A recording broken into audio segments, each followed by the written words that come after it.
করছে ওই যে আপনাদের আম্বরখানা বাড়ির সব ছিল, প্লাস ওই এলাকারও সব ছিল। ওরাও বলেছে যদি যেখানে পাবো ওখানে কুপাবো, তাইলে এখন কেন আমি নিরাপদ না? কোনো দল বা কোনো রাজনীতিক কোনো কিছুতে অ্যাডজাস্ট না। আমরা তাইলে কেন সেফ না? আমরা কেন সন্ধ্যা 6টার পরে ঘর থেকে বের হতে পারি না? কেন আমাদের পিছনে পিছনে মানুষ যাবে? মানুষ যখন দাঁড়ায় দাঁড়ায় দেখে একটা মেয়ের সাথে ইফটিজিং হইতেছে, তখন তো কিছু হয় না। যখন জিনিসটা ভাইরাল হয় তখনই সবাই রাস্তায় নামে। সব জিনিস আসলে ভাইরাল না।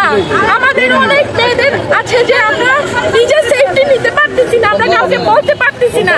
আমরা কোনো কিছু আমরা তো মস্তান না, গুন্ডা না যে আমরা অস্ত্র নিয়ে ঘুরবো। তাইলে আমাদের নিরাপত্তা কোথায়? এটা কোথায় গিয়ে দাঁড়াবে? আমরা কি বিজনেস করবো না? আমাদের বাবা নাই যাদের, আমাদের ভাই নাই বড় যাদের, তারা কি সংসার চালাবে না? মানে আমাদের বাবা নাই বলে কি আমরা সেফ না? এগুলা কি কোনো কথা? এই দেশে যদি নিরাপত্তা না থাকে তাইলে আমরা স্বাধীন কিভাবে? আমরা স্বাধীন নাগরিক হিসাবে কি আমরা পরিচয় দিতে পারি? আমরা পুলিশের কাছে গিয়েও কোনো সেফটি যদি না পাই, ওরা যদি বলে আপনি যদি মামলা করেন তাইলে আপনার উপরে আবার হামলা হয়, তখন কি করবেন? বা আমার ভাইদেরকে যারা আমার পক্ষ নিতেছে তাদেরকেও সন্ত্রাসীরা হামলা করতেছে, তাইলে আমরা কোথায় গিয়ে দাঁড়াবো? আমি কোথায় গিয়ে দাঁড়াবো? আমি এখন না পেরে আপুদের সাথে রাস্তায় নামছি। আমার পেইজে আমি একদিন ঢুকতে পারি না ওই সন্ত্রাসের কারণে। তাইলে আমার সেফটি কোথায়?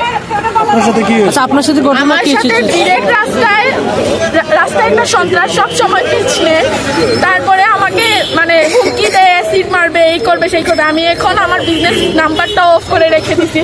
এটার কি কোনো বিচার নাই? কেউ বিচার করতেছে না।